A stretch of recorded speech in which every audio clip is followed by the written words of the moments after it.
아들이 여호와 앞에 나아가다가 죽은 후에 여호와께서 모세에게 말씀하시니라. 여호와께서 모세에게 이르시되 내 형 아론에게 이르라. 성소의 장, 그렇죠? 희장 안 법궤 위, 지성소를 얘기해요. 지성소 법궤 뚜껑이 있는데 속죄소 앞에 무시로 들어오지 말아라. 무시로 들어오면 사망한다 그 얘기죠. 면하라. 내가 구름 가운데서 하나님의 임재, 하나님의 능력 가운데서 어디에 있다는 거예요? 속죄소 위에 나타난다는 거예요. 지성소 안에 그 속죄소 법궤 뚜껑에 나타나는데, 아론이 성소에 들어오려면 숫송아지로 속죄의 제물을 삼고 수양으로 번제물을 삼고 거룩한 세마포 속옷을 입으며 세마포로 고위를 살에 입고 속옷 세마포 띠를 띠며 세마포 간을 쓸지니 이것들은 거룩한 옷이라. 물로 몸을 씻고 입을 것이며 이스라엘 자손의 회중에게서 속죄의 제물을 위하여 수염소 둘과 번제물을 위하여 수양 하나를 취할지니라. 아론은 자기를 위한 속죄제의 숫송아지를 들이되 자기의 권속을 위하여서 속죄를 하고 또 두 염소를 취하여 회막문 여호와 앞에 두고 두 염소를 위하여 제비를 뽑되 한 제비는 여호와를 한 제비는 아사셀을 위하여 할지며 아론은 여호와를 위하여 제비를 뽑은 염소를 속죄제로 드리고 아사셀을 위하여 제비를 뽑은 염소는 산대로 여호와 앞에 두었다가 그것으로 속죄하고 아사셀을 위하여 강야로 보낼지니라. 아론은 자기를 위한 속죄제의 숫송아지를 들이되 자기의 권속을 위하여 속죄하고 자기를 위한 속죄제의 숫송아지를 잡고 향로를 취하여서 여호와 앞 단 위에서 피운 불로 그것에 채우고 또 두 손에서 곱게 간 향기로운 향을 채워 가지고 휘장 안으로 지성소로 들어가서 여호와 앞에서 분향하여 향연으로 증거궤 위 속죄서 법궤 뚜껑을 가리우게 할지니. 이제는 뭐가 가리죠? 연기가, 향연이 가리는 거예요. 그리하면 그가 죽음을 면할 것이며 그는 또 숫송아지의 피를 취하여 손가락으로 속죄소 동편에 뿌리고 손가락으로 그 피를 속죄소 앞에 7번 뿌릴 것이며 또 백성을 16절 백성을 위한 속죄제 염소를 잡아 그 피를 가지고 휘장 안에 들어가서 그 숫송아지 피로 행함과 같이 그 피로 행하여 속죄소 위 속죄소 앞에 뿌릴지니라. 곧 이스라엘 자손의 부정을 위해서 뿌리고 그 범한 모든 죄를 인하여서 지성소를 위하여서 또 뿌리라는 거죠. 속죄를 하고 또 그들이 부정한 중에 있는 해막 성막을 위하여서 그같이 할 것이며 그가 지성소에 속죄하러 들어가서 자기의 권속과 또 이스라엘 회중을 위하여서 속죄하고 나오기까지는 누구든지 해막에 있지 못할 것이며 그는 여호와 앞 단으로 나와서 번제단이죠. 그것을 위하여 속죄할지니 그 숫송아지 피와 염소의 피를 취하여 단 기퉁이 뿔들에 바르고 또 손가락으로 그 피를 그 위에 7번 뿌려 이스라엘 자손의 부정에서 단을 성결케 할 것이요. 지난주에 광고 먼저 하죠. 우리 현영자 집사님 결혼식이 있거든요. 그래서 교회 1시 반인데 11시 40분에 교회에서 차가 출발이 되어집니다. 그래서 오셔서 같이 가셨다가 1시간 전에 식권을 주더라고요. 1시간 전에 밥을 먹을 수 있더라고요. 그래서 먼저 먹고 1시 반에 예식 보고 밥 먹고 오면 늦으니까 그래서 11시 40분에 출발하도록 하겠습니다. 그러니까 가실 분은 그 시간에 맞춰서 오시면 같이 갈 수 있습니다. 자, 다시 하죠. 자, 레위기 16장은 레위기의 중심장이다 그렇게 여러분에게 말씀을 드렸죠. 그렇죠? 자, 레위기 16장 29절 속죄일 7월 10일 너희는 영원히 이 규례를 지킬지니라. 7월 곧 그 달에 10일에 너희는 스스로 괴롭게 하고 아무 일도 하지 말라는 거죠. 그래서 본토인이든지 너희 중에 우거하는 객이든지 그리하라. 이날에 너희를 위하여 속죄할 것 7월 10일 날 속죄하는데 너희로 정결케 하리니 너희의 모든 죄예요. 중요해요. 모든 죄에서 너희가 여호와 앞에 정결하리라. 이는 너희에게 큰 안식일인즉 너희는 스스로 괴롭게 할지니 영원히 지킬 규례이니라. 그렇게 얘기를 하고 있죠. 그래서 7월 10일 대속죄일에 대한 것이 레위기 16장에 대한 사건이고 이제 31절을 통해서 그것을 큰 안식일이다 그렇게 얘기를 해요. 그래서 모든 죄, 이스라엘 백성들이 지었던 모든 죄를 용서해 주는 날로 지금 큰 안식이 주어질 것을 말씀하고 있다. 그럼 이 큰 안식이 왜 우리들에게 필요했느냐? 창세기 3장을 통해서 아담의 후예들이 다 하나님의 전전에서 추방이 되어졌단 말이죠. 그래서 죄 가운데 있고 사망 가운데 있고 심판 가운데 있기 때문에 다시 어떻게 우리가 하나님의 전전 앞에 나아갈 수 있는가, 그것을 계시하는 것이 성경 전체의 내용이고, 특별히 레위기 16장을 통해서 대속죄일, 그래서 7월 10일을 통해서 큰 안식을 우리들에게 말씀하고 있다 그렇게 보시면 되는 거죠. 자, 그러면 매년 반복되는 속죄 제사에 대해서 우리는 히브리서를 통해서 이민아도 은혜를 나눴거든요. 그러면 구약의 이런 모든 제사는 예수 그리스도가 십자가에 오셔서 세상 죄를 위해서 죽으심으로 말미암아 구약에 있었던 모든 제사는 예수 그리스도를 통해서 그 제사가 완성되어지고 성취되어진다는 것을 히브리서를 통해서 우리가 많이 봤다 그 얘기죠. 그래서 대속죄일은 7월 10일이란 이스라엘 민족의 모든 죄가 전체적으로 용서를 받는 날을 우리들에게 계시하는 진리이다 그렇게 얘기를 해요. 자, 히브리서 10장 11절. 제사장마다 구약에는 매일 서서 섬겼고 자주 같은 제사를 드리되 이 제사는 구약의 제는 언제든지 죄를 없게 하지 못했거니와 그렇게 얘기를 하죠. 그럼 구약에 맨날 짐승으로 드렸던 모든 제사는 서서 드리는 제사, 그리고 개인적으로 용서를 받기 위해서 드려지는 제사였다 그렇게 얘기를 해요. 근데 7월 10일을 통해서 대속죄일은 온 백성 전체가 단번에 모든 죄를 용서받는 날로 이스라엘 민족에게는 굉장히 중요한 날이었다는 거죠. 자, 그러면 레위기 16장 1절 봅시다. 아론의 두 아들들이 여호와 앞에 나가다가 죽은 후에 여호와께서 말씀하시니라 그랬습니다. 그러면 다른 불로 죽였던 사건은 레위기 10장을 통해서 말씀하고 있는데 왜 지금 레위기 16장을 향해서 또다시 이 말씀을 하고 있느냐? 다른 불로 드렸을 때는 여호와 앞에 나가지 못했단 말입니다. 그렇다면 우리가 어떤 불을 가지고 하나님 앞에 나아갈 수 있는 것이냐, 어떻게 우리가 하나님 앞에 나아갈 수 있는 것이냐, 그것을 우리에게 계시하기 위해서 레위기 16장을 통해서 아론의 두 아들 나답과 아비후를 얘기를 하고, 그런 불로는 우리가 나갈 수 없지만 이렇게 하면 나간다, 이런 제사 가지고는 하나님 앞에 나아갈 수 있다는 것을 우리들에게 제시를 하고 있더라 그렇게 얘기를 하고 있는 거죠. 그래서 이스라엘 백성들에게 이게 너무너무 중요한 문제이다 그 얘기죠. 자, 2절 보세요. 여호와께서 모세에게 이르시되 내 형 아론에게 이르는데 성소의 장 그랬습니다. 그럼 희장 안에, 그렇죠? 법궤 위 속죄소 앞에 무시로 들어오지 말라는 거죠. 그러면 무시로 들어오면 사망이 있을 것이다. 그러니까 무시로 들어오지 말고 사망을 명하라 그래. 왜냐면 그 속죄소에는, 지성소에는 내가 구름 가운데서 속죄소, 하나님께서 거기서 임재하고 있다라고 그렇게 얘기를 하고 있는 거죠. 그러면 하나님이 임재해 있는 그 상태 속에서 죄인이 들어가면 죽을 수밖에 없다 그 얘기예요. 의롭지 않은 우리가 들어가면 죽을 수밖에 없다 그렇게 얘기를 하고 있는 거죠. 그것을 가르쳐 주는 것이 뭐예요? 지성소 앞에 딱 희장이 가로막힘으로 말미암아 아무도 못 들어간다는 것을 우리에게 이미라도 계시를 하고 있다 그렇게 얘기를 하고 있죠. 근데 1년에 한 번 대제사장 아론을 통해서는 그것이 허락이 되어졌단 말이죠. 그럼 대제사장도 태어날 때부터 죄인이었거든요. 모세도 죄인이었고 아론도 죄인이었다 그렇게 얘기를 하고 있어요.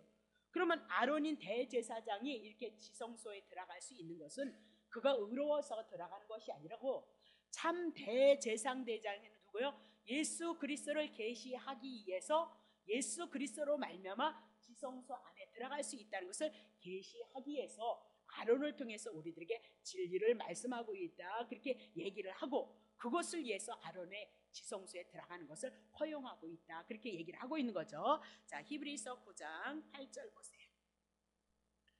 성령이 일어서 보이신 것은 첫 장막이 서 있을 동안에는, 구약의 말입니다. 첫 장막이 서 있을 동안에는 성소에 들어가는 길이 나타나지 않아요. 구약에는 어느 누구 하든 간에 하나님 앞에 나아갈 수 없었다, 그렇게 얘기를 하고 있는 거죠. 그렇죠?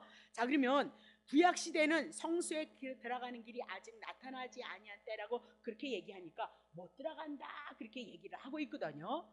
그럼 만약 구약 시대에 성소에 들어가는 길이 그냥 아론이 들어갔잖아, 그러니까 들어갈 수 있다, 우리가 그렇게 생각을 해보자고요. 그렇게 생각해 보자면 우린 신약에 와서 하나님의 말씀이 걸린단 말이죠. 자, 요한복음 14장 6절 보세요.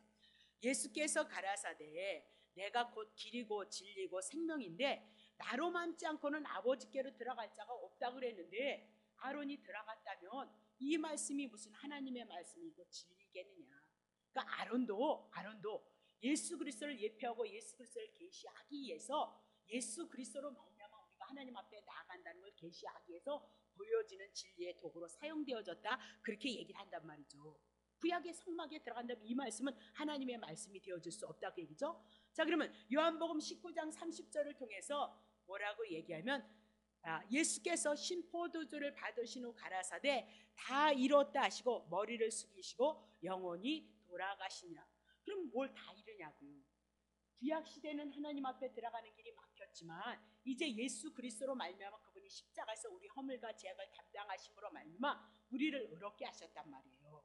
그것이 십자가의 사건을 다 이루심으로 말미암아 이제는 예수 그리스도로 말미암아 요한복음 14장 6절에 말씀하지 그분을 통하여서 우리가 하나님 앞에 나아갈 수 있는 길이 열려졌다라고 얘기를 하고, 대제사장을 아론을 말씀하고 싶은 것이 아니고 아론을 통해서 구약 성경에 누구를 계시한다고요? 예수 그리스도를 우리에게 계시하고 있다는 것을 놓치시면 안 된다, 그렇게 얘기를 하죠. 자, 그러면 레위기 16장 3절을 봅시다. 아론이 성소에 들어오려면 그렇게 얘기해요. 다른 불로는 들어갈 수가 없었는데 아론이 하나님의 성소에 들어오려면 그렇게, 그러면 들어오는 것이 어떻게 가능해졌느냐, 그것이 레위기 16장을 통해서 우리에게 주는 해답이다, 그렇게 얘기를 하죠. 그럼 3절 보여요. 무엇으로 돼요? 숫송아지 속죄제물, 그랬습니다. 숫송아지 속죄제물, 그렇게 얘기하죠. 그러면 숫송아지는 남자란 말이에요. 그렇죠? 그러면 오실 예수 그리스도를 송아지를 제물로, 수양어를 번제물로 삼고 하나님 앞에 들어올 수 있다는 것을 계시를 하고 있다, 그렇게 얘기를 하죠. 그러니까 첫 번째는 대속제물이 필요하단 말입니다. 우리의 죄를 대속해줄 대속제물이 필요하고, 4절 보세요. 이제 거룩한 세마포 속옷을 입고, 세마포 흰색으로 짠 고이다 그랬죠. 흰색으로 세마포 고이를 속옷을 살에 입고 세마포 띠를 띠며 세마포 간을 쓸지니 이것들은 거룩한 옷이에요. 하나님이 만들어준 옷이다, 그렇게 얘기를 했잖아요. 그래서 물로 먼저 몸을 씻고 그랬습니다. 깨끗해지고, 그리고 입을 옷을 것이며, 그렇게 얘기를 하죠. 그러면 첫 번째는 3절을 통해서 제물로 하나님 앞에 나아가는데 4절에는 예복이 필요하다, 그렇게 얘기를 하고 있는 거죠. 그럼 대제사장이 1년에 한 번씩 들어갈 때는 이임식에 입었던 에봇의 화려한 그런 옷들이 아니고 지금 뭐예요? 세마포로 짠 속옷, 세마포로 짠 고이, 세마포로 된 띠, 세마포로 된 관, 그렇게 얘기를 하고 있어요. 그러니까 전체가 무엇을 말씀하고요? 흰 옷을 입는다는 것을 말씀하고 있다, 그렇게. 그다음 흰 옷을 입기 위해서는 몸을 물로 씻은 후 그리고 세마포 옷을 입는다, 그렇게 얘기를 하고 있어요. 그럼 물로 씻는 거 저번 주에 말씀드렸잖아요. 그렇죠? 옷 입는 것도 다 성경 말씀으로 풀어드렸잖아요. 그러면 몸을 물로 씻는 것, 죄로 인해서 더러운 것을 씻는 것을 의미하고, 물로 몸을 씻은 후 깨끗게 되어진 것을 하나님의 말씀으로 풀어드렸단 말이죠. 그렇죠? 그러면 세마포를 입는 것도 어떻게 입는 것이냐, 죄를 용서받았기 때문에 내가 하얀 옷을 입었고 의의 옷을 입었고 거룩한 옷을 입었다는 것을 말씀하고 있단 말이죠. 그러면 예수 그리스도가 오기 전까지는 예수 그리스도로 말미암아 하나님 앞에 나아가는 길이 차단되어졌기 때문에 이 모든 사건을 통해서 다 누구로 증거했죠? 여러 모양 여러 모습으로 예수 그리스도를 우리들에게 증거하고 있다, 그렇게 얘기를 했어요. 자, 그러면 히브리서 10장 19절 보세요. 히브리서 10장 19절. 그러므로 형제들아, 우리가 구약에는 제물로 옷으로 갈아입었지만 신약에 와서 그건 다 누구라고요? 예수님이라고요. 그래서 예수의 피를 힘입어 하나님의 성소에 들어갈 담력을 얻은 거다. 그렇게 얘기를 하죠. 자, 로마서 5장 9절. 그러면 이제 우리가 그 피를 인하여 의롭다 하심을 얻었은즉 더 그로 말미암아 진노 심판에서 구원을 얻은 것이다. 그렇게 얘기를 하고 있거든요. 그러면 레위 지파 아론이 레위기를 통해서 하나님의 지성소에 들어갈 수 있는 것은 아론은 스스로의 행위가 자기의 공로에 의한 것이 아니고 제물이 필요했고 거룩한 세마포 옷에 의해서 거룩히 여김을 받았다는 거죠. 그렇죠? 제물로 인해서 거룩한 여김을 받고 옷을 인하여서 거룩하게 여김을 받았다. 그래서 여호와 앞에서 죽음을 넘게 되어졌다는 것을 우리들에게 말씀하고 있다. 그 얘기죠. 그것이 어디든지 성경에 주간 통일된 내용이다. 그 얘기입니다. 그러니까 창세기 3장 7절에 보면 창세기 3장 7절 보면 그들이 눈이 밝아 자기들이 몸이 벗은 줄 알고 무화과 나무의 잎을 엮어서 치마를 하였는데 그만 부스러져 버렸다는 거죠. 부끄러움을 가리지 못했다는 거예요. 그래서 우리가 죄인인 것을 말씀하고 21절에 보세요. 여호와 하나님께서 마음 만들어준대요. 그들에게 가죽옷을 지어 입혔다. 부끄러움과 수치를. 그럼 누가 할 거예요? 여호와 하나님이 우리의 죄의 문제를 해결해 주실 것을 이미나도 모든 성경의 오늘의 말씀을 가지고도 우리들에게 말씀하고 있다. 그렇게 얘기를 해줘. 그래서 구약에는 옷 입는 사건을 통해서 누구를 예표로 하고 있어요? 예수 그리스도를 얘기하고 있어요. 지금도 옷 입는 얘기, 가죽 옷 얘기 나왔잖아요. 그렇죠? 늘 하지만 또 해요. 스가랴서 3장 1절. 대제사장 여호수아는 여호와의 수 앞에 섰어요. 대제사장이었어요. 여호수아가. 근데 섰는데 사단은 그의 우편에 서서 그를 대적하는 거예요. 그러니까 여호와께서 내게 보이시니라. 2절. 여호와께서 사단에게 이르시되 사단아 여호와가 너를 책망한다는 거예요. 여호와가 누구 책망? 사단을 책망하고 있잖아요. 예루살렘을 택한 여호와가 너를 책망하는데 이는 불에서 꺼낸 거슬린 나무가 아니야. 여호수아를 뭐래요? 나무로 사람으로 율법으로 쓰면서 뭐라고 해요? 불에서 심판 가운데 죄 가운데 있고 그래서 거슬려져 있다는 거예요. 죄 가운데 어둠 가운데 있다는. 그래서 그거 아니냐? 나무 여호수아가 아니냐 하실 때 3절. 여호수아가 더러운 옷을 입고 천사 앞에 섰어요. 그러니까 정죄하는 거예요. 죄 가운데 있기 때문에 사단이 정죄하고 판단하는 거죠. 자, 4절. 여호와께서 자기 앞에 선자들에게 명하사 그 더러운 옷 벗겨 그래요. 왜? 당신이 택했기 때문에 당신이 죽어서 그를 의롭게 할 건데 그거 모르고 지금 사단이 뭐 하고 있어요? 정죄하고 있거든. 그래서 그는 하나님의 택한 백성은 더러운 옷은 어떻게 벗긴다니까요. 여러분과 나의 죄는 그분이 벗기고 그분이 만들어주신 예수 그리스도의 옷을 입는다 그 얘기죠. 또 여호수아에게 이르시되 내가 네 죄가를 제하여 버려. 누가 버리실 거예요?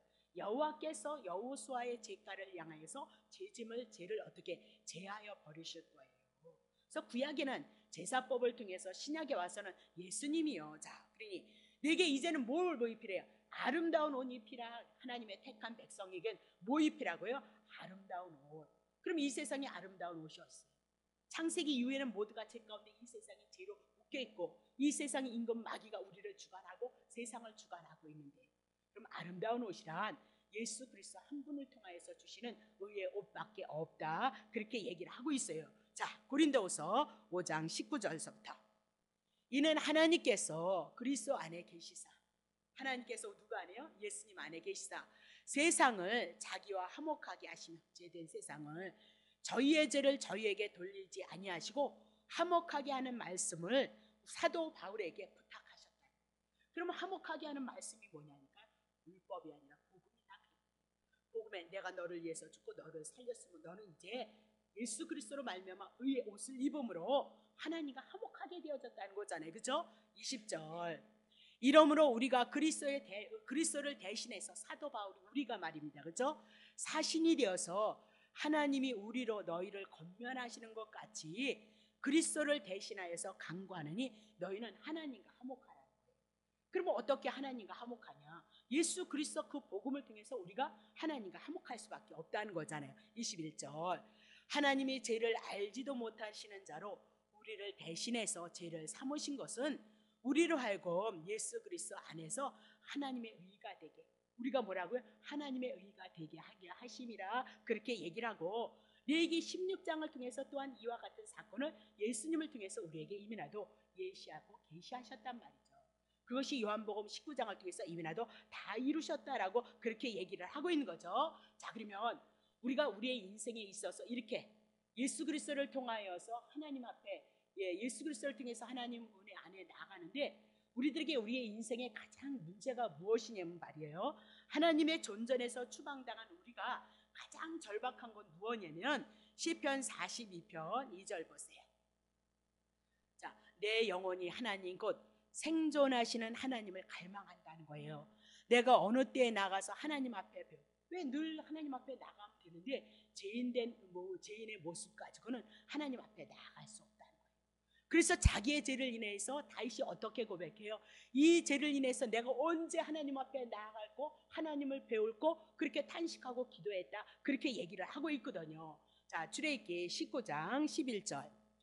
예비하여 제3일을 기다리게 하라. 이는 제3일에 나 여호와가 온 백성의 목전에서 어디에 강림한대요? 시내산에서 강림하실 것이다. 그러면 시내산은 이스라엘 백성에게 뭘 주는 것이에요? 율법을 주시는 것이다, 그 얘기입니다. 자, 그러면 12절 보세요. 너는 백성을 향하여서 시내산에서 임하는데 그 백성을 향하여서 사면을 경계를 정하라는 거예요. 지경을 정하고 이르기를 너희는 삼가 산에 오르지 말라는 거예요. 시내산에 분명히 여호와께서 강림하셨다는 거예요. 근데 그곳에 오면은 하나님이 임재해 계시기 때문에 이스라엘 백성 죽는다, 그 얘기잖아요. 그 지경을 범하지 말지니 산을 범하는 자는 정령 죽임을 당할 것이도다, 그렇게 얘기해요. 그러면 시내산에 왜 왔어요? 이스라엘 백성을 시내산까지 끌고 왔단 말입니다. 누가? 하나님께서. 그러면 시내산에 하나님의 백성이 있기 때문에 하나님께서 시내산에 내려오셨다, 그렇게 얘기해요. 근데 오지 말라는 거예요. 오면 죽는다, 그렇게 얘기를 해요. 왜 그랬을까요? 어둠이 빛 앞에 가면, 죄인이 하나님 앞에 나아가면 우리는 사명을 면하지 못한다, 그렇게 얘기를 하고 있어요. 결국은 죄인이 하나님 앞에 설 수 없기 때문에 지경을 범하면 죽는다, 그렇게 얘기를 하고 있는 거죠. 그래서 그들이 지경을 범하지 않도록 20장에 와서 그들에게 뭐예요? 율법을 주시고 율법을 통해서 6년 동안 우리가 노예로 살다가 7년에는 그 노예에서 벗어나는 율법을 통해서 우리가 어떻게 벗어날 것인가를 쭉 20장서부터 해오면서 25장에 와서 성막을 딱 주고 있단 말이죠. 그러면 율법을 통해서 우리가 어떻게 해결되어질 것인가를 조금씩 풀더니 궁극적으로 성막을 통해서 우리가 출애굽기 25장 성막을 통해서 그것이 확 드러나고 있단 말이죠. 그럼 율법 아래 시내산에 경계했을지라도 율법을 통해서 이 죄의 문제를 해결하기 전까지는 우리가 하나님 앞에 나갈 수 없다는 것을 성경을 통해서 우리들에게 주시고 있다, 그 얘기입니다. 그것을 궁극적으로 또 더 크게 풀면 레위기 10장 대속죄일을 통해서 우리들에게 말씀하고 있다, 그렇게 얘기를 하고 있는 거죠.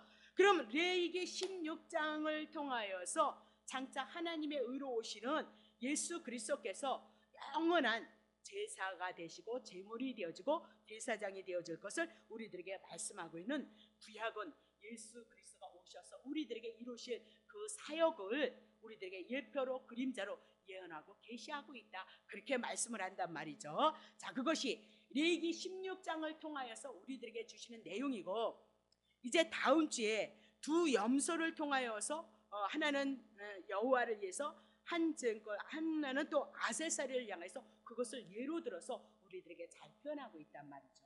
그러면 그거는 나중에 해야 되고, 이제 16장 2절 이제 본문으로 조금 들어가 봐요. 자, 16장 2절 보세요. 여호와께서 모세에게 이르시되 내 형 아론에게 이르는데 성소의 장안, 그랬죠, 희장안 법궤 위 뚜껑 속죄소 앞에 무시로 들어오지 말아서 사망을 면하라. 내가 구름 가운데서 속죄소 위에 그곳에 하나님이 나타나고 있도다, 그렇게 얘기해요. 그러면 속죄소 위에 하나님이 임재하고 있기 때문에 어떤 죄인이든지 죄 없이는 피 없이는 들어갈 수 없다, 그렇게 얘기를 하고 있죠. 들어오면 사망을 면할 수 없다, 그 얘기입니다. 자, 히브리서 9장 7절. 자, 히브리서 9장 7절. 오직 둘째 장막 성소 지성소 얘기를 하고 있는 거거든요.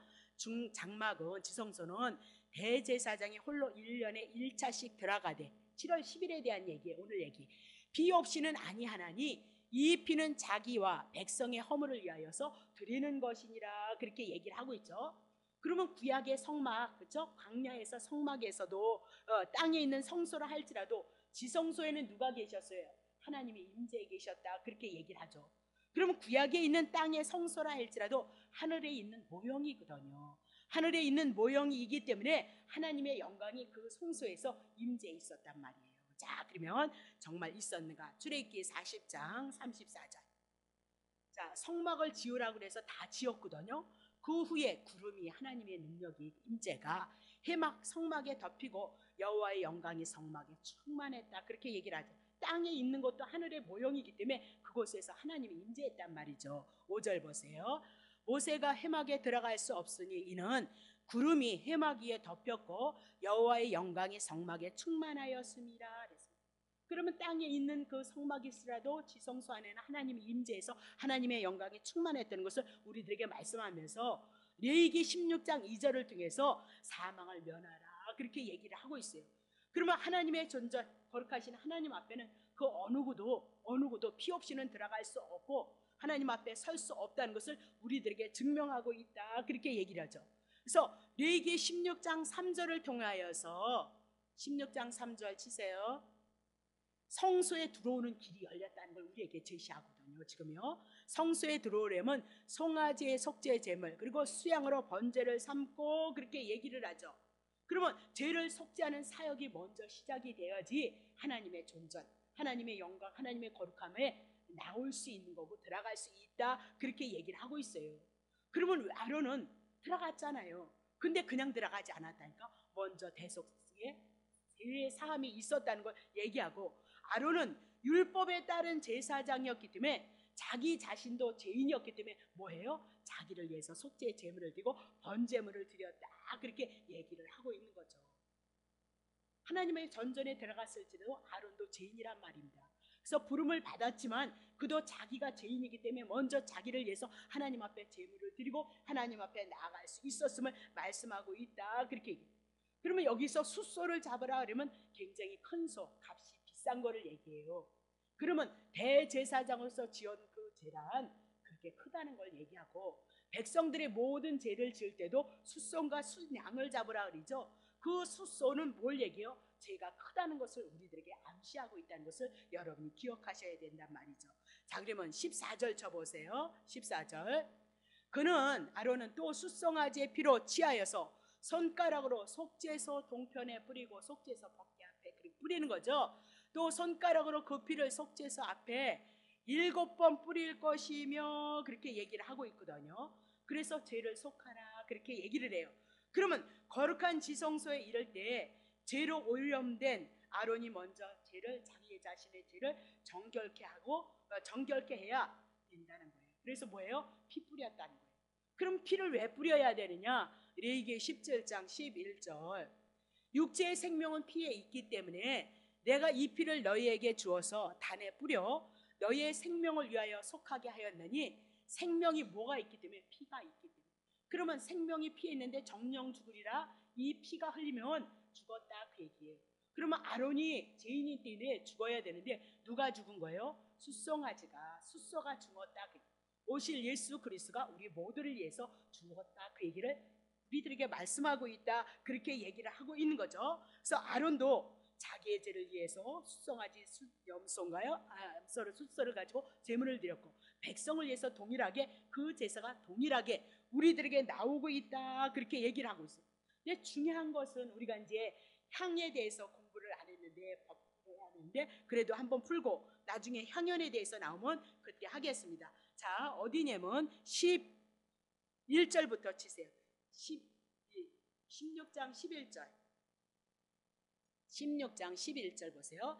아론은 자기를 위한 속죄제의 숫송아지를 드리되 자기의 건속 친척들을 위해서 또 속죄를 하고 자기를 위한 그 속죄제를 숫송아지를 잡는 거예요. 잡고 다시 보세요. 중요해요. 12절. 그때문에 이제 향로를 취하는 거예요.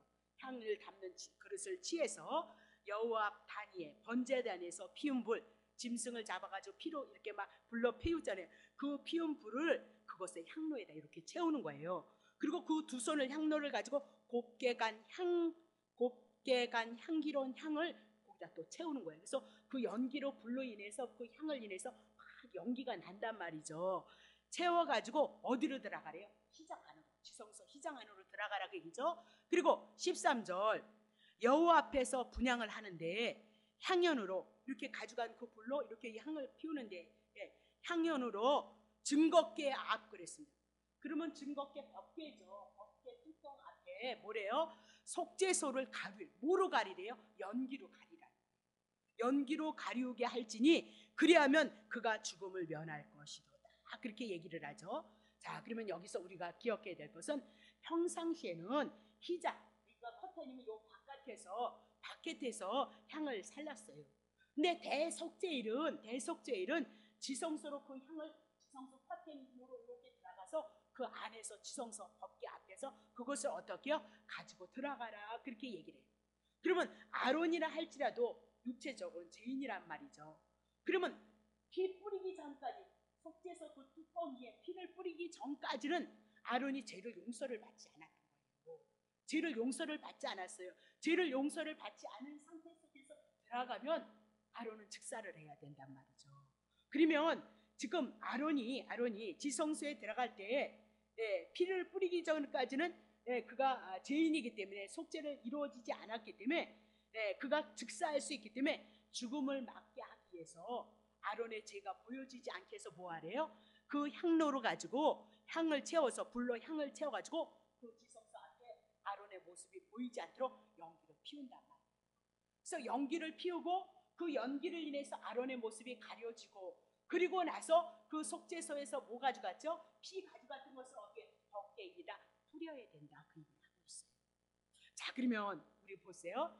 분명히 피를 뿌리기 전까지는 하나님의 지성소에 들어가면 하나님의 영광이 있어서 아론도 죄인이기 때문에 즉사를 한단 말이죠. 그러면 아론이 즉사하지 않는 그 방법을 우리들에게 제시를 하는데 뭐예요? 이 향로를 가져가서 향을 곱게간 향을 가지고 그 안에 연기를 팍 피우므로 아론의 죄가 보여지지 않고 그 향을 인해서 살짝 어떻게 향기를 인해서 보여지지 않게 거기 가서 뭐예요? 피를 뿌렸단 말이죠. 자, 그러면 도대체 이 연기가 가려줌으로 말미암아 아론이 살았고 아론이 피를 뿌렸다 그 얘기죠. 그러면 이 연기를 인하여서 아론이 살았어요. 그러면 이 연기가 도대체 누구냐? 이 향연이 누구냐니까요.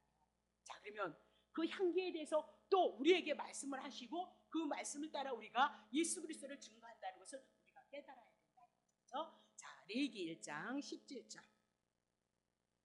레위기. 자, 또 그 날개 자리에서 그물 새 비둘기 알죠? 그걸 찢대 아주 너무 작으니까 찢지 말라고 명했어요. 찢지 말고 제사장이 그것을 단 잎불에 위에 나무 위에 살라 번제를 삼을지니. 그러니까 나무 그러면 십자가 위에 그죠? 번제 예수님이 십자가에서 죽는 거예요. 그죠? 번제를 삼을지니 이는 화제예요. 불로 드려진. 근데 뭐래요? 여호와께 향기로운 냄새예요. 그러면 향연이 뭐예요? 하나님 앞에 향기로운 냄새다 그렇게 얘기했는데 이 향기가 누구예요? 새 그더네요. 새 비둘기죠. 그러면 이것을 뭐로 풀었죠? 예수 그리스도 5대의 제사를 통해서 5대의 제물을 통해서 예수 그리스도를. 그럼 지금 이 향연을 인하여서 아론이 죽음을 면했거든요. 그러면 지금 이 하나님 앞에 향연은 도대체 누구냐? 죽게 드리는 향기로운 냄새 누구를 예표를 하고 있어요? 예수 그리스도를 예표를 하고 있어요. 그것이 뭐로 나오죠? 기도로 나온다. 그래서 우리가 기도할 때는 우리의 기도는 받지 않아요. 예수 그리스도의 이름으로 기도하고 예수 그리스도 그 복음 진리 안에서 하나님의 언약하신 것을 향해서 우리가 하나님의 은혜와 긍휼을 구함으로 예수의 이름을 통해서 우리 안에 주신 하나님의 언약 그 약속의 말씀을 바라보고 소망함으로 기도했을 때 하나님이 우리들에게 예수의 이름으로 기도했기 때문에 여러분에게 당연히 하나님의 은혜의 역사가 오게끔 되어져 있다 그렇게 얘기를 하고 있는 거예요. 다시 보세요. 그러면 자, 이 새가 하나님 앞에 그러면 궁극적으로 이 새를 통해서 비둘기를 통해서 예수 그리스도를 여러분에게 말씀드렸고, 그죠? 하나는 날아가고 하나는 죽어서 피를 적셔서 뿌렸던 문둥병에 대한 얘기도 다 풀어냈잖아요. 그죠? 그렇다면 신약에 와서 하나님 앞에 향기로운 냄새가 뭐냐? 마태복음 3장 17절. 하늘로서 소리가 있어 말씀하시되 이는 내 사랑하는 아들 예수 그리스도 내 기뻐하는 자라 그렇게. 그러니까 이 땅에서 하나님께서 허명하시는 것은 누가 한 분뿐이라고요? 모두가 창세기서부터 다 제 가운데 있고요. 사단이 우리를 주관하는 이 세상의 신 마귀가 우리의 주인이거든요. 그러면 하나님이 허명하시는 분은 누가 한 분이라고요? 네, 하늘에서 오신 예수 그리스도 한 분을 구약에는 내기를 통하여서 우리들에게 향연을 통해서 예수 그리스도를 그림자로 모형으로 불택자는 몰라요. 근데 여러분과 나는 이 말씀이 복음으로 진리로 우리들에게는 믿어질 수 있도록 성령님의 인치심이 여러분에게 있어서 그거구나 그렇게 우리가 깨닫는단 말이죠. 그렇죠? 자, 그러면 예수님이 피 흘리기 전에 33년간 뭐 하셨어요? 하나님 앞에 향기가 되어졌던 것을 얘기를 해요. 자, 히브리서 9장 24절. 그리스도께서는 참것의 그림자에는 손으로 만든 성소, 구약의 성막, 그건 하나님의 나라를 계시한 거예요. 오직 참 하늘의 그분은 이제 죽으시고 부활하셔서 참 하나님의 나라에 들어가서 이제 우리를 위하여 하나님 앞에 나타나시는데, 뭐 어떻게 하나님 앞에 나타나는가 보세요. 히브리서 7장 25절. 그러므로 자기를 힘입어 하나님 앞에 나아가는 자들을 온전히 구원하는데, 이는 그가 지금도 하나님의 보좌 우편에서 살아서 뭐예요? 우리를 위해서 뭐 하고 있어요? 기도하고 있어요. 아론이 어떻게 살았다고요? 예수 그리스도의 중보하심으로 말미암아 살아난 것을, 구약에는 예수라는 얘기 없잖아요. 이렇게 그림자처럼 모형처럼 우리들에게 빌밀로 비사로 우리들에게 비유로 들어서 그림자로 모형으로 우리들에게 예표로 말씀하고 있다, 그렇게 얘기를 하고 있는 거죠. 그러면 성수에서 지금도 예수님은 향기로서 우리를 위해서 중보하고 우리를 위해서 기도하고, 그래서 우리를 지키시고 주님의 나라 올 때까지, 당신의 그 언약을 통해서 하나님의 나라 올 때까지 우리와 지금도 뭐 하고 있다고요? 임마누엘로 함께하고 있다.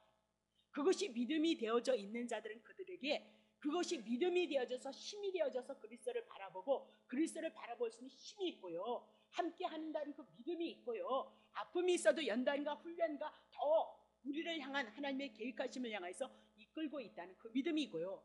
궁극적으로 우리들에게 천국이 있다는 이 믿음은 우리들에게 너무 놀라운 거단 말이에요. 우리는 육으로 지어졌기 때문에 육의 것 땅의 것을 소원하지 않을 수가 없어요. 그럼에도 불구하고 그것조차도 우리는 하늘나라를 소망하라고 그렇게 얘기했는데도 땅의 것을 소망하는 우리는 예수 그리스도 복음 앞에 조금은 민망하고 조금은 죄송스럽고 조금은 연약한 모습으로 그리스도의 은혜로 우리가 살아가고 있다는 것을 고백하는 자들이 성도이다, 그렇게 제가 늘 여러분에게 말씀을 드린단 말이죠. 자, 그러면 아론이 향연을 인하여서 심판을 면했던 것처럼 우리도 향연 되시는 예수 그리스도로 말미암아 심판이 면제된 것을 믿는 것이 성도인 걸 믿으시길 예수 이름으로 축복합니다. 예, 그렇습니다. 그러니까 걱정하지 마시라고요. 작은 믿음은 작은 믿음대로, 연약한 믿음은 연약한 믿음대로. 그러나 그 자리에 머무르면 안 되죠. 이 복음을 통해서 그리스도에 대한 은혜와 사랑, 그 믿음이 내 안에 있어서 그 은혜가 은혜 되심을 인하여 말씀을 내 안에 있으므로 이 말씀이 힘이 되고 능력이 되어지는 성령의 역사가 있어서 우리는 내 자리, 나를 위한 것이 아니고 그리스도를 위한 삶을 향하여서 우리는 지향하고 있다는 걸 여러분이 놓치시면 안 돼요. 자원하는 심 성령이 내주하셔서 우리 안에서 역사하는 그 힘을 공급받기 위해서 저도 몸부림치면서 여러분들에게 복음을 전하고 있단 말이죠. 근데 그것을 여러분이 붙잡고 여러분의 안위와 여러분의 평안함과 여러분을 위주해서 신앙생활하는 것은 어린아이와 같은, 우리 부족 그렇게 살아가고 있을지라도 영혼만큼은 깨워서 예배 드릴 때만큼은, 예배를 드릴 때만큼은, 그렇죠? 기도할 때만큼은, 교회 왔을 때만큼은 여러분이 선과 악을 구별해서 하나님의 선한 뜻을 내 안에 들어왔은 그 뜻을 이루어지는 그 삶을 향해서만은 우리 안에 그 진리가 있으므로, 생명이 있으므로 구별되어진단 말이죠. 그렇죠? 하지 말래도 그건 한단 말이죠. 다시 볼게요. 자, 그러면 14절 보세요. 14절. 그는 또 숫송아지의 피를 취하여서 손가락으로 속죄소 동편에 뿌리고 손가락으로 그 피를 속죄소 앞에 7번 뿌리라, 그렇게 얘기를 하죠. 그러면 아론은 자신을 위한 속죄 제물이 필요했어요. 아론은 죄인이기 때문에. 그러나 예수님은 자신을 위해서는 희생 예물이 필요 없죠. 왜? 죄가 없기 때문이다. 그러면 예수님이 왜 죽으셨냐? 이 세상에 당신의 택한 백성, 당신의 택한 자녀들을 위해서 당신의 희생 제물이 되시기 위해서 죽으신 거지, 그분을 위해서는 제물이 필요 없어요. 그러나 아론은 죄 아래 태어났기 때문에 자기를 위해서 속죄 제물이 필요했다, 그 얘기죠. 그거 우리가 안 짚고 넘어가면 소용없죠. 우리는 궁극적으로 누구 하나 증거하는 거예요? 예수님 복음 제시하기 위해서 우리는 지금 이 고단한 삶 속에서도 이곳에서 오셔서 예배드리고 있단 말이죠. 자, 히브리서 7장 27절. 히브리서 7장 27절 보세요. 자, 저 대제사장들이 먼저 자기들의 대제상, 구약의 대제상, 자기의 죄를 위하고 다음에 그 다음에 백성의 죄를 위해서 날마다 제사를 드리는 것 같이 할 필요가 없다는 거예요. 저가 누구냐? 예수님이거든요. 저는 대제사장. 그런데 이는 저가 단번에 자기를 들여 이루셨습니다. 자, 8절. 율법은 약점을 가진 사람들을 제사장으로 세웠거니와 율법 후에는 맹세하신 말씀, 구약의 모든 말씀, 영원히 온전케 되시는 누굴로 세우셨어요? 아들로 세우셨어요. 그러면 지금 아론을 통해서 대제사장이었던 아론이나 그런 사람들은 자기를 위해서 제물 드렸지만 예수님은 제물을 드릴 필요가 없는데 왜 드려졌대요? 우리를 위해서요. 당신의 택한 백성을 위해서 드렸다, 그렇게 얘기를 하죠. 근데 중요한 것은 또 할게요. 아론은 자기를 위한 속죄의 제물을 드리기 전에 피를 뿌리기 전에 죽어야 되는데 어떻게 안 죽었다고요? 향연 때문에, 연기 때문에 그렇게 얘기를 하고 있는 거죠. 그러면 아론도 예수님이 먼저 제물이 되고 향연이 되어져서 기도가 되어짐으로 말미암아 가리움을 입어서 죽음을 면했다, 그렇게 얘기하고 그 다음에 가서 뭐예요? 속죄에서 벗게 위해 피를 뿌린다, 그렇게 얘기를 하고 있는 거죠. 그래서 레위기 16장에는 레위기 16장에는 아론 그리고 또 권석들 그리고 이스라엘 백성들의 죄를 위해서 동일한 방법으로 제사를 드리거든요. 다시 봅시다. 자, 그러면 7분 뿌렸다, 완전한 속죄, 그렇게 얘기하고 더 이상 더 큰 온전한 속죄가 없다. 그 온전한 속죄는 로마서 3장 22절. 곧 끓이면서 예수 그리스도를 믿음으로. 그럼 예수 그리스도가 뭘 했냐고요? 예수 그리스도를 믿어야 되는데 예수 그리스도가 뭐냐니까요. 딱 한마디로 얘기하면 복음, 십자가에서 죽고 우리를 3일 만에 살리셨다, 그것을 믿음으로 말미암아. 그것도 선물이라고 해줘야 된다니까. 모든 그것을 믿는 자들에게 영향을 끼친다, 그 얘기죠. 그래서 하나님의 의는 차별이 없어요. 높고 낮음이 없고 동일해요. 동일한 제사함이다, 그 얘기를 하죠. 자, 그러면 더 이상 예수의 피가 있는 이상에는 이 세상의 영혼들이 구원도 온전하고 거룩해졌다, 그 얘기를 하잖아요. 구원에는 차별이 없다니까. 요만큼은 용서해줘서 저만큼은 그런 거 없다, 그렇게 얘기를 하고 있는 거죠. 다시 봅니다. 히브리서 10장 14절. 저가 한 제물로 거룩하게 된 자들을 어떻게? 영원히. 그럼 우리 이미라도 영생을 가져오신 예수님이 들어왔으니까 우리는 영원히 들어와 버린 거잖아요. 그렇죠? 그래서 영원히 온전케 되셨는다.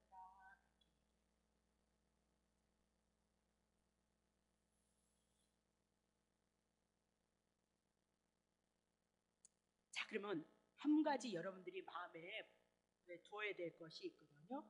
그러면 속죄의 종결, 먼저는 그 속죄가 죄가 용서함을 받았다는 그 종결은 성취되는 장소는 어디예요? 지성소 법궤이다. 지성소 법궤이다. 피 뿌리는 것이다. 비록 뜰에, 그죠? 번제단이 있었잖아요. 거기에 뭐 들어가죠? 수송아지, 수양, 수염소 죽였지만 진정한 속죄는 속죄일날 그 피가 1년에 한 번씩 지성소에 들어가서 법궤 위에 뿌려져야 된다, 그렇게 얘기를 해요. 왜 그랬을까요? 지성소 안에 누가 계시요? 하나님이 계시고 있잖아요. 하나님의 영광 가운데, 임재 가운데 계시기 때문에 그 하나님이 임재해 있는 지성소에는 그냥 우리를 용서할 수가 없어요. 죄값 정령 주리라 했으니까 반드시 피가 와야, 우리를 위해서 우리가 죽어야 되는데 대신 짐승이 죽어줬잖아요. 그 피를 보심으로 말미암아 우리가 죄를 용서를 받기 때문에 죄의 종결은 어디에서 이루어진다고? 지성소 안에, 법궤 안에, 위에 그리고 앞에 피를 뿌려요. 그래서 다음 주에 나오겠지만 예수님 이미라도 이렇게, 이게 법궤라면 여기다 피 뿌렸고 여기다 피 뿌렸기 때문에 피만 보이지 십계명 돌비가 안 보여요. 돌비가 안 보인다니까. 율법을 짓던 돌비가 안 보이고 뭐만 보인다고요? 피만 보여요. 마음속에, 여러분 속에 이 복음을 인해서, 예수님의 피를 통해서, 이 복음을 통해서 여러분에게 구원이 왔다는 그 믿음이 있으면 예수님이, 하나님이 예수님의 피 뿌려준 자고만 이렇게 보지 여러분의 행위를 보지 않는단 말이에요.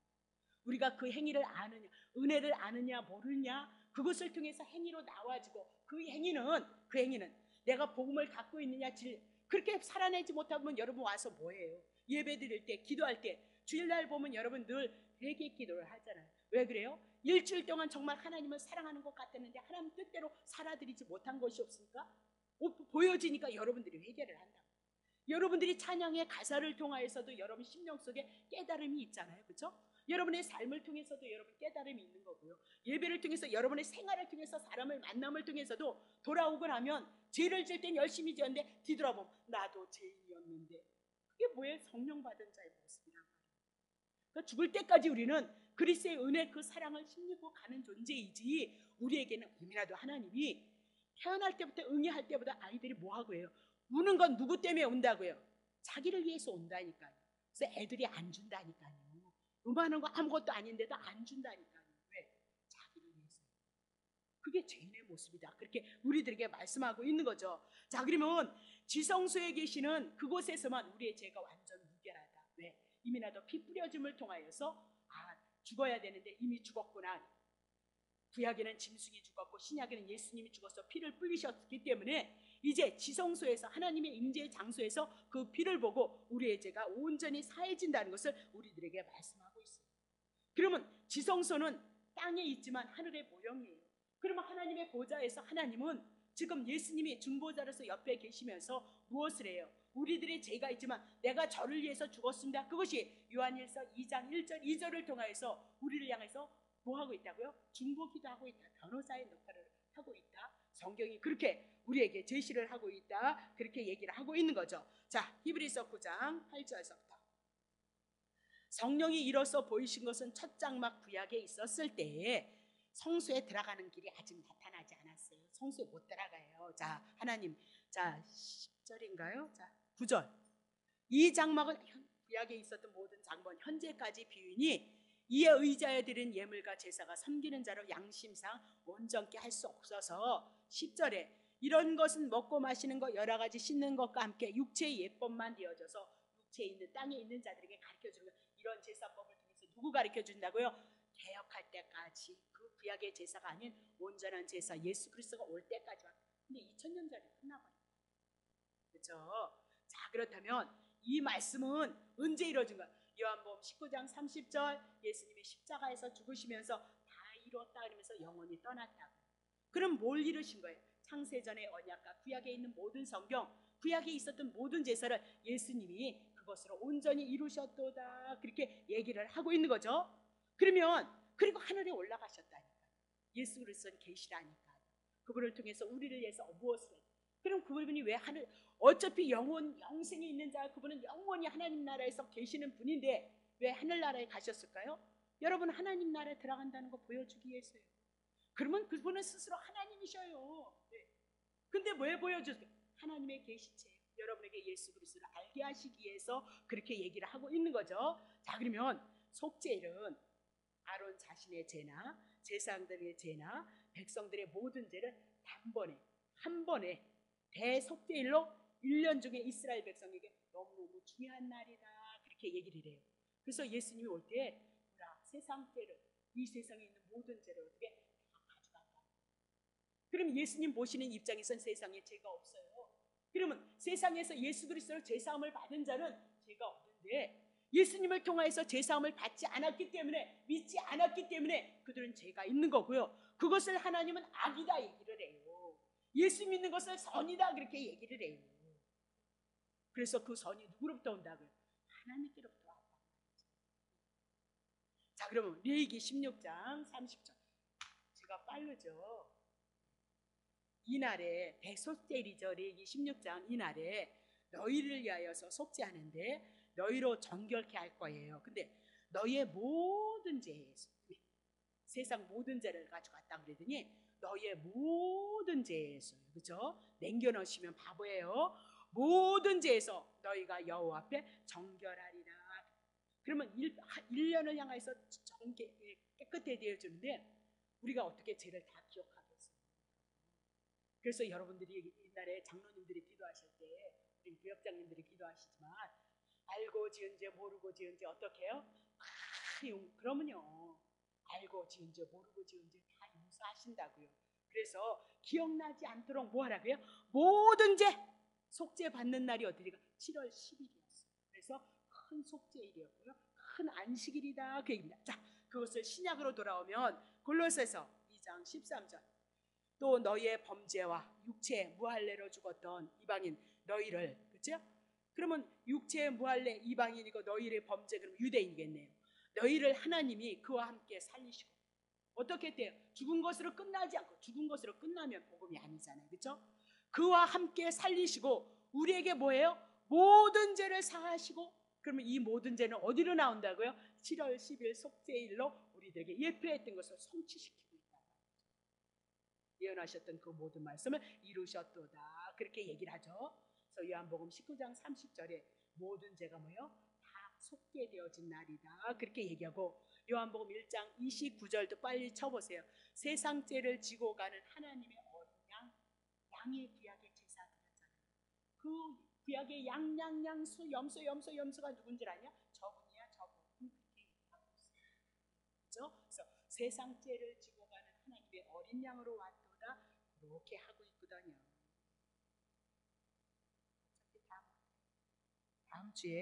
다음 주에는 더 재밌어요. 아사살에 대한 것이 여러분이 많이 궁금하실 텐데 재밌고 은혜스럽죠. 자, 기도하겠습니다.